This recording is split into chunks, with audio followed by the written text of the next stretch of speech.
What's up, guys? It's a great time to be a fan of fighting games right now. Injustice 2 and Tekken 7 are both still fresh off their releases. Both of them are a ton of fun for both experienced players and newcomers, but I'm sure that there's a lot of you out there who are unsure which of these early 2017 releases you should pick up.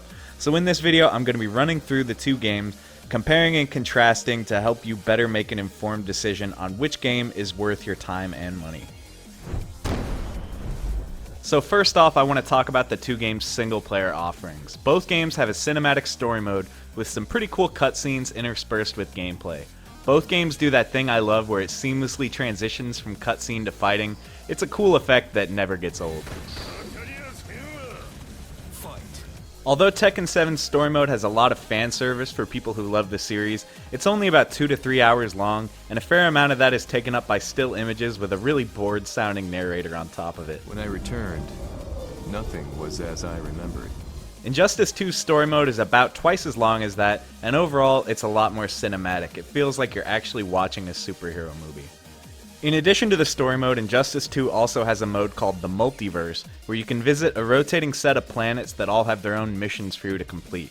The missions are single-player fights that have unique modifiers in place, like having obstacles on the stage, or giving you teammates to assist you in battle. The only other single-player modes in Tekken 7 are the Arcade mode and Treasure Battle, where you fight bizarrely dressed AI opponents, and for every win you're rewarded with chests filled with cosmetic items. Speaking of cosmetics, Tekken 7 has an insanely detailed customization mode that lets you really go nuts and deck out your characters with all kinds of crazy outfits and accessories. I've spent multiple hours fine-tuning my creations to look as cool and or stupid as possible.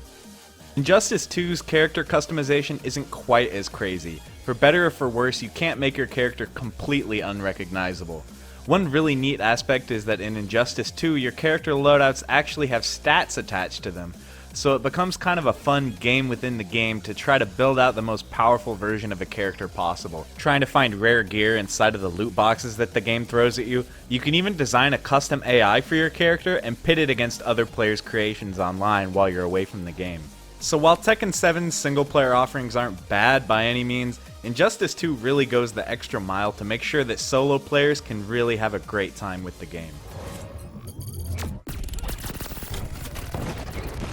Next up, let's talk about the two games' online play. Right off the bat, I've had really great experiences with both games' netcode. Obviously, if you're fighting someone with a really bad connection or someone who lives on the other side of the world, it's going to be laggy. But in my experience, matches with 4 or 5 bar connections are very common, and they feel almost indistinguishable from playing offline. Both games have the usual lobby mode where the winner stays on, as well as ranked mode. Unfortunately, I found Injustice 2's ranked mode to be a bit of a letdown. All ranked matches really do is affect your placement on the leaderboard, so it's not very satisfying to play a bunch of ranked matches and all you really get for it is your ranking changes from like 30,000 to 25,000. On the flip side, I found Tekken 7's ranked mode to be extremely enjoyable. At launch there were some issues with not being able to join a match, but since that's been patched I haven't really had any problems. As you play more and more ranked matches, you work your way up through dozens of tiers, from beginner to disciple all the way up to Tekken God Prime. It's really addictive trying to improve your rank, and I love that in Tekken ranks are on a per character basis, so you don't lose a bunch of progress if you're experimenting with a new character. Tekken 7 also has a really cool online tournament mode where you can play through a bracket of players online and see how high you can place. Unfortunately, there's an issue with this mode where if the lobby host quits, it ends the tournament on the spot, which really puts a damper on what's otherwise a really rewarding mode, so hopefully that gets patched in the future. But if you can find a reliable lobby host, or just host one yourself, it can be really fun to face more and more challenging opponents the further you make it in the bracket, and then at the end everybody gets rewards based on how high they placed. So on the whole, I would say Tekken 7 has a more fully featured online than Injustice 2, but again, both of them do play very well online.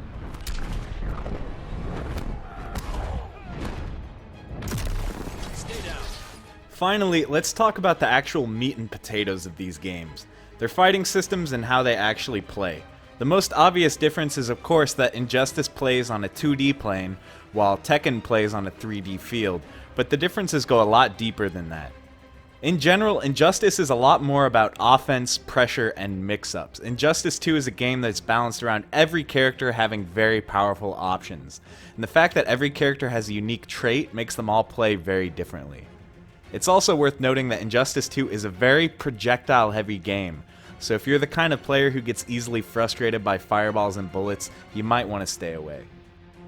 Tekken 7's gameplay is a lot more about movement, spacing, and carefully applying your attacks.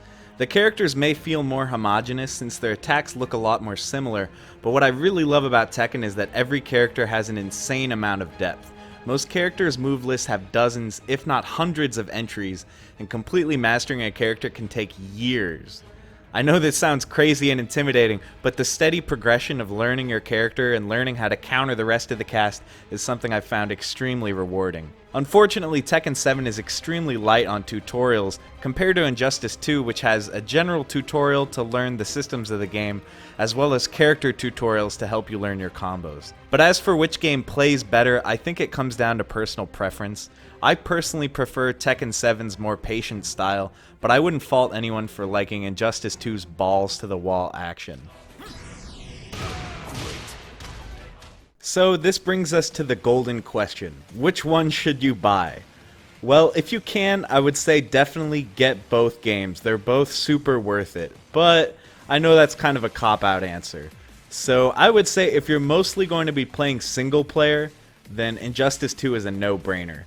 With the story mode, multiverse, and the addictive loot grind, it's probably the best single player we've ever seen in a fighting game. However, if you're more interested in multiplayer, then I recommend you pick up Tekken 7. Its online modes are a lot more full-featured, and I find its gameplay to be a lot more satisfying personally. So guys, that's going to be it. Thank you very much for watching.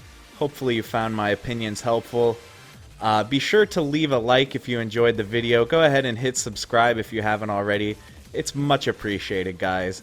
So, until next time, thank you for watching. I will see you in the next video.